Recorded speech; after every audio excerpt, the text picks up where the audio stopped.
So, in that context, getting really granular today, the president today proposed a very specific jobs program. A very specific jobs program that, frankly, in political terms, even these congressional Republicans cannot conceivably oppose. I'm proposing a new Returning Heroes tax credit for companies that hire unemployed veterans. I'm proposing an increase in the existing tax credit for companies who hire unemployed veterans with a disability. We're challenging the private sector to hire or train 100,000 unemployed post-9/11 veterans or their spouses by the end of 2013. The unemployment rate nationally is an atrocious 9.1%. The unemployment rate for post-9/11 veterans is worse. It is 12.4% as of this month. One of our veterans who returned home from war to a state of unexpected unemployment was Specialist Nick Colgin, an Army medic. When Nick was in Afghanistan, he served as a combat medic with the 82nd Airborne. Over the course of his deployment, Nick saved the life of a French soldier who was shot in the head and helped 42 people escape from a flooding river. He earned a Bronze Star for his actions. But when Nick got back home to Wyoming, he couldn't get a job as a first responder. So he ended up having to take classes through the post-9/11 GI Bill, classes he easily could have taught, just so he could qualify for the same duties at home that he was doing every single day in Afghanistan. If you can save a life in Afghanistan, you can save a life in an ambulance in Wyoming. But the challenges don't end in Kandahar or Baghdad. They continue right here at home. Today we're saying to our veterans, you fought for us, and now we're fighting for you. Joining us now here in studio is Specialist Nick Colgin, who received quite an introduction from the Commander-in-Chief today. Also by Todd Bowers, who is a Senior Policy Advisor at Iraq and Afghanistan Veterans of America. Todd's a U.S. Marine who served 4 tours in Iraq and Afghanistan. He was awarded the Purple Heart and the Navy Commendation Medal for Valor. Thanks to you both for being here. Really appreciate it. Thanks for having me. Thank you. So you're here to talk about downgrading the U.S. credit rating. They told you that, right? Oh, yeah. Totally prepared. Nick, let me start with you. When you got home from serving in Afghanistan a couple of years ago, what were you expecting in terms of job opportunities, and how did the reality of the situation compare? Basically, when you're in the military, you go in, you kind of have all these high hopes, like, oh, I'm going to be a medic while I'm in.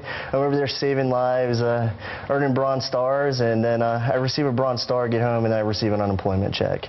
And quite a dose of reality that that's not the case. Like, it's, your hopes get all high, and then you get heartbroken, and your soul gets crushed, it seems like. This initiative that President Obama announced today, when he told your story, they gave this announcement at Navy Yard. How do you think that what he announced today in policy terms would have affected you, would have helped you in your particular situation? I got out totally unprepared.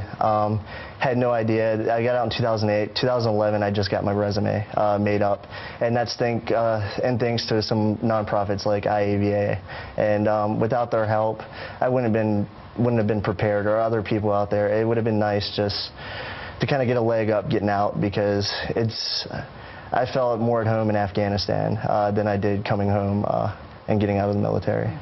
Todd, in terms of both this tax credit for employers hiring veterans, and specifically an additional tax credit for anybody hiring wounded veterans, also this reverse boot camp, this idea of training for the job market for people coming home from war, how substantial do you think those are? How big a difference do you think they could make? I think they're going to make a massive difference, because we've had programs very similar to this in existence for years, but they've been convoluted, they've been complex, they've been hard to understand. When service members are getting ready to leave the military, they take part in part of the transition assistance program.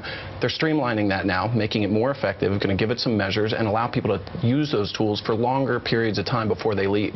We spend months and millions of dollars training these folks before they join the military. Let's spend some time to train them so they can get back into the civilian market. I know that you know the policy realities of this. I know that you are also kind of a realistic guy. Given what can and can't get through Congress these days. How much does it make a difference that there was a presidential announcement, and good for or against its chances, and how likely do you think this is that this could really pass? I think it's highly likely that it can pass, because when it comes to veterans, folks on either sides of the aisle seem to stay focused. And the other point that I keep bringing up to folks, and we've been hearing kind of through the halls of Congress, is that this isn't just spending money. This is an investment to save money in the long run. If we can get these folks jobs, we avoid complex issues in regards to mental health, homelessness, and overall medical expenses as a whole. It's an investment. And guys like Nick are a perfect example of a good investment. I mean, the S&P gave him 4 A's. I mean, even they can say that it's a good investment. Exactly. Nick, in terms of your employment situation and your hopes and what your plans are right now, what's ahead for you? I don't know. I got out, tried to be a first responder, as stated before, and I ended up having to use my GI Bill to take classes that the government already invested in training me in. Had to go back to school. I'm about to graduate with an English degree here in the fall because I had to go back to school.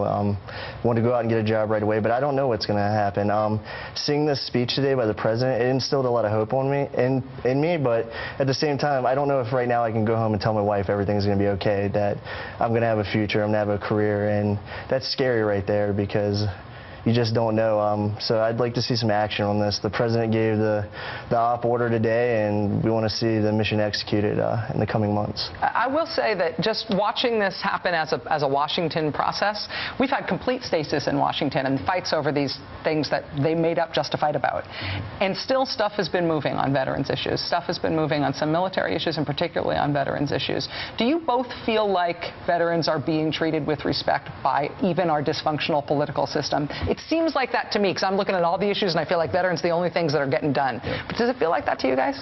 Well, I'll be honest and say, sometimes we get used as window dressing. We all know that. We get propped up and we get put behind, big statements that come out there. The proof is in the pudding, or in this case, the MRE applesauce. Like, we want to see what is actually going to come out of these programs. We've watched over 7 commissions come through in the past decade talking about how we help this new generation of veterans. We need to be the watchdogs, whether you're with an organization or you're just a veteran that served in Iraq and Afghanistan, and make sure that these things actually happen. Make sure they get implemented, and if they don't, make a big old stink. We're not left, we're not right, we're not a donkey, we're not an elephant, but we're an olive drab bulldog, and you really don't want to get bit by us. Yeah. I believe that. Big time. Nick Colgin, Todd Bowers, both veterans, thank you both for your service. Thank you both for your service here in Washington fighting for this stuff, too. I really appreciate it. Thanks, guys. Thank you for having us. All right. We will be right back.